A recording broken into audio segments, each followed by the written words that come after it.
Welcome back to Sprague Homestead on another Mailbag Monday.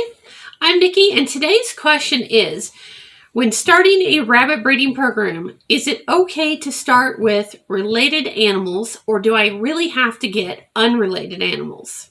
This is one of my favorite questions, mostly because almost every person who contacts me looking for a rare breed is always wanting unrelated. And it's totally and completely unnecessary. So I made a video a while back talking about breeding terms, line breeding, inbreeding, outcrossing, all that fun stuff. And I got a lot of pushback because I think people are predisposed to the idea that line breeding is incestuous and awful and causes genetic problems. And look, in the animal kingdom, that really isn't true, okay?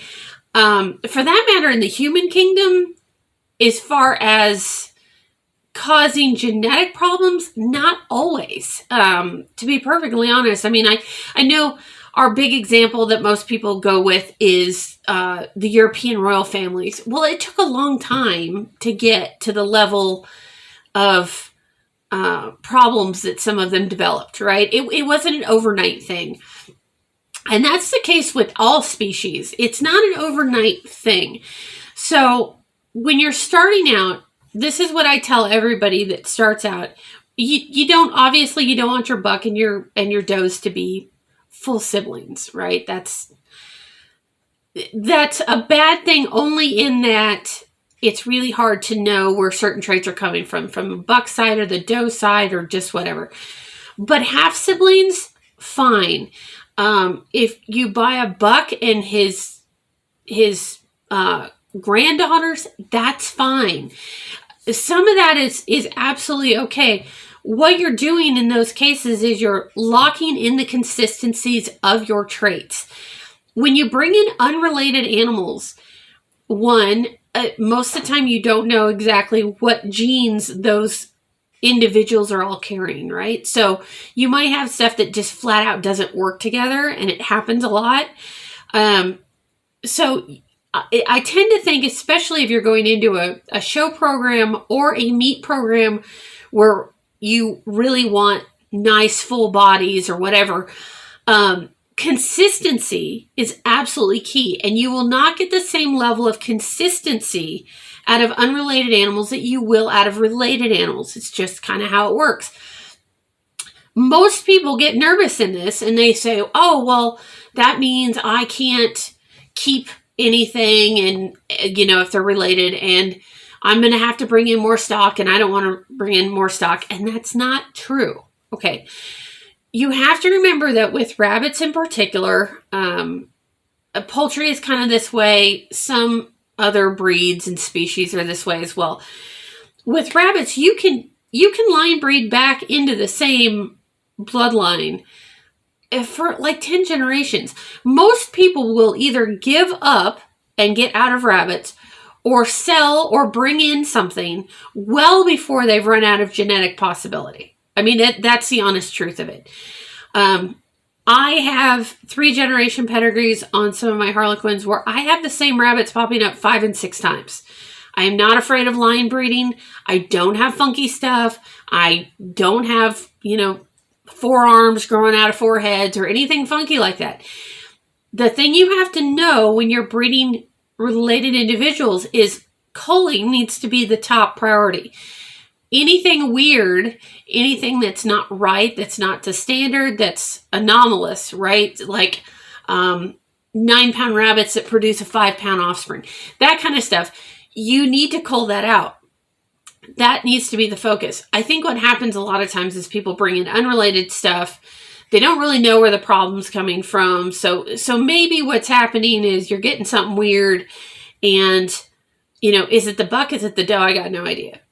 Well, if you bring in related individuals and you're getting something weird, and you can determine if it's the buck, and say it's his half daughter or his daughters. If you're getting weird stuff, then chances are he carries it because his genes, his daughter's half of her genes are his. So if you start getting a lot of weird stuff, you can usually automatically go, hey, he's the problem. there are instances where that isn't always the case, so don't get way wild on that yet. We'll make another video about culling out recessives and that kind of stuff. But absolutely, I tend to, when I started into my Silver Martins, I bought 2 does that were half-sisters, and the other 3 animals that I brought in were all related, and that's fine because I get consistency. I know exactly what I'm dealing with, and I will work with those animals for a few generations before we bring in anything else, because I need to know what those animals carry genetically. I need to get a real good feel for what they're going to produce. Once I know what kind of consistency exists in my line, then I can look at bringing stuff in. And the reason you wait a generation or 2 is because then I'm going to know if that outside animal that I bring in, if it works with my lines, or if it's got anything funky and weird. Because if I suddenly have been line breeding this one group of animals with no issues and now bring something else in and I'm getting weird weights or malocclusion or whatever, I know who the culprit is. Right? Does that make sense? So you want to wait. If you want to get started with, say, 3 animals, start with a buck and 2 does and make sure they're all related in some way. That is absolutely the best way to go about it. You are not going to get anything funky and weird. I would look at the pedigree and make sure that they've not been line bred to the nth degree already, but most breeders don't do that, especially in rare breeds, because for whatever reason, people get all weird about it.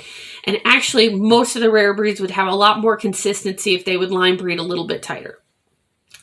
I guess I'm going to put my money where my mouth is on that and start showing some videos this next year of the consistency that I'm getting out of some of my older American lines versus when I've brought in new stuff, or with the Silver Martins, because I'm starting to get a little bit of that. And I'm going to be playing with some Silver Fox this year. So we'll be able to kind of talk through some of this as we go from generation to generation and breeding to breeding. But absolutely, if you can start with related animals, that's actually where I'm going to tell you to start.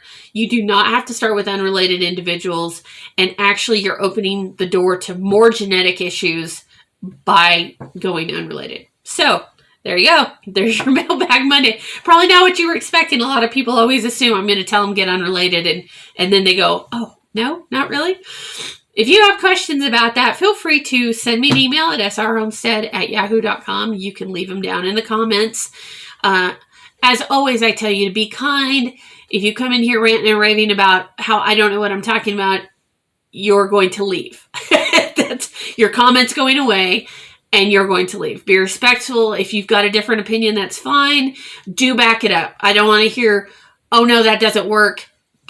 No, back up your comment with actual real-time evidence, and then I'll go ahead and leave it. So if you've got questions, let me know. Otherwise, we will see you next week on your Mailbag Monday. Happy homesteading.